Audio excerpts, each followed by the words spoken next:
Bonjour à tous, je me présente, je m'appelle Alain, j'habite Bergerac et je suis photographe naturaliste amateur.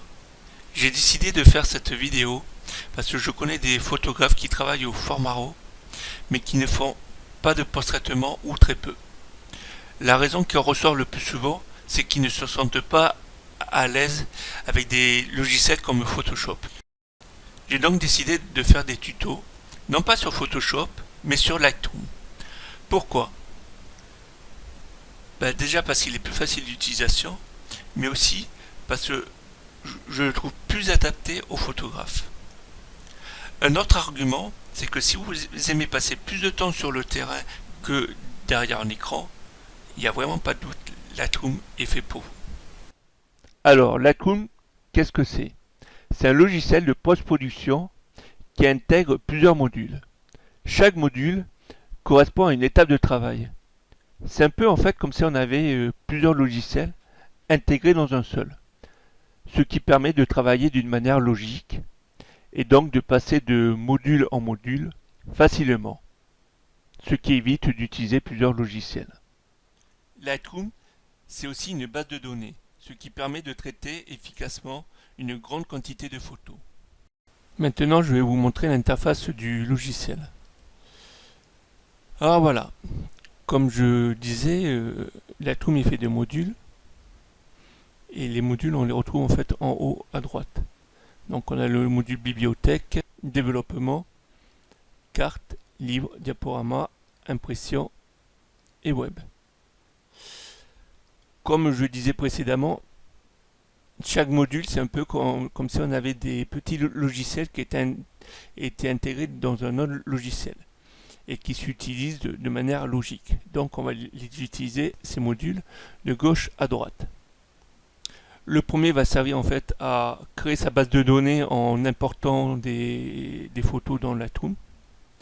Ensuite, le deuxième va servir à post-traiter ces photos, ainsi de suite, jusqu'à arriver à l'impression de la photo ou l'exportation de ces photos sur le web. Et comme nous travaillons avec donc plusieurs logiciels, l'interface va légèrement changer d'un module à l'autre. C'est-à-dire par exemple là dans bibliothèque, dans le menu du haut, j'ai bibliothèque et métadonnées qui vont disparaître si je vais dans le développement. Et on retrouve à la place trois nouveaux menus, développement, paramètres, outils, qui n'étaient pas tout à l'heure. Si on revient, voilà, on s'aperçoit qu'effectivement ils n'y sont pas. Et il en va de même pour le reste. Par exemple, si on regarde sur la barre latérale de droite, on s'aperçoit que il n'y a pas les mêmes palettes. Voilà. Donc Lightroom est fait de 4 panneaux. Sur les panneaux, nous pouvons voir que sur chaque panneau, il y a des triangles. Les triangles en fait servent à faire disparaître les panneaux si jamais on a besoin de faire disparaître certains panneaux ou la totalité. Voilà. Donc là, regardez bien le temps qu'il me faut pour fermer et ouvrir les 4 panneaux. Je vous dis ça parce qu'en fait, il existe des astuces pour aller plus vite. Par exemple, si je veux fermer les deux panneaux latéraux de gauche et de droite, il me suffit de faire tabulation et voilà. Et mes deux panneaux se sont fermés. Si je refais tabulation, ils se rouvrent. Si maintenant je veux fermer les 4 panneaux, j'appuie sur Alt Tab, les 4 se ferment et je rappuie pour les rouvrir sur Alt Tab. Voilà. Maintenant, supposons que je veux voir une de mes photos en plein écran. Il suffira en fait d'appuyer sur F. F pour full. Et en anglais, full, ça veut dire plein. Voilà, plein écran. Donc je reviens à mon interface. Nous pouvons voir sur le panneau latéral de gauche qu'il est donc on a plusieurs palettes. Palettes qu'on peut ouvrir ou fermer à volonté. On peut faire vraiment ce qu'on veut. Mais par contre, au bout d'un moment, on peut s'y perdre parce que les autres palettes disparaissent. Et ça, plus l'écran est petit, plus c'est vrai. Donc certains préféreront travailler en n'ayant qu'une palette ouverte à la fois, au lieu d'en avoir plusieurs. Là vous voyez, j'ai une, deux, trois palettes ouvertes. L'astuce, c'est que si j'appuie sur le bouton droit de la souris sur ma barre latérale de gauche, et que je choisis le mode solo, voilà. Si j'appuie sur catalogue, je n'ai qu'un seul module ouvert. Alors bien sûr, vous allez me dire, mais oui, mais là, toutes les palettes étaient fermées, alors forcément, c'est normal qu'il n'y ait qu'une ouverte.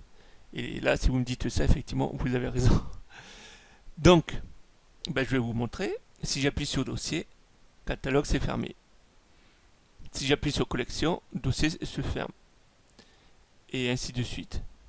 Maintenant, si je redécoche le mode solo en appuyant sur le clic droit de ma souris, je le décoche. On peut vérifier qu'il n'est plus couché. À nouveau, je pourrais ouvrir autant de palettes à la fois que je veux. Voilà pour l'interface. Nous pouvons aussi apporter une touche personnelle à l'interface.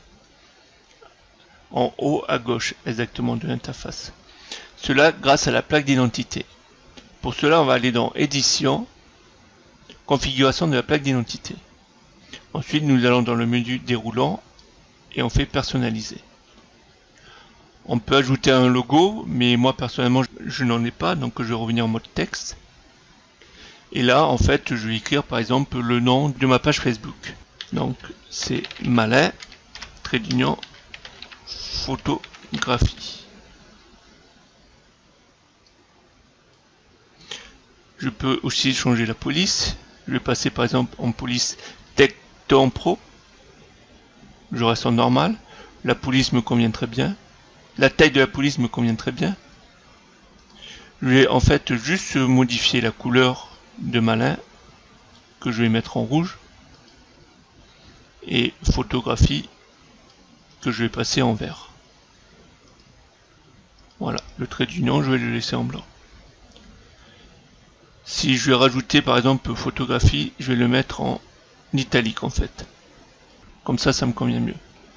Nous pouvons enregistrer notre plaque d'identité pour la réutiliser plus tard, par exemple, sans avoir besoin de tout refaire.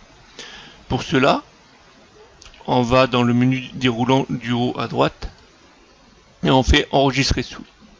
Et là, moi par exemple, je vais l'appeler IDE Malin. IDE pour identité. Si on a besoin d'y revenir parce qu'on a entre temps modifié notre plaque d'identité, il suffira de revenir dans ce menu et de cliquer sur le nom de notre plaque d'identité. Et ensuite, on fait OK pour valider. Et maintenant, comme vous pouvez voir, en haut à gauche, il y a le nom de ma page Facebook dans l'interface de Lightroom. Si je vous parle de la plaque d'identité, c'est parce qu'elle peut servir à autre chose dans Lightroom. Alors, je ne vais pas vous en parler aujourd'hui, parce que cette vidéo, j'ai seulement prévu de vous présenter Lightroom et vous montrer son interface. Donc, je reviendrai dans une autre vidéo sur la plaque d'identité pour vous en dire plus dessus. C'est fini. J'espère que ça vous a intéressé, malgré les problèmes de son. D'ailleurs, veuillez m'en excuser. C'est la première fois que je m'enregistre. J'ignore si c'est moi qui utilise mal le matériel, si ça vient du matériel, ou voir les deux à la fois. En tout cas, je vais essayer de faire mieux pour la prochaine fois. Je vous remercie de m'avoir suivi jusqu'au bout, et je vous dis à bientôt. Au revoir.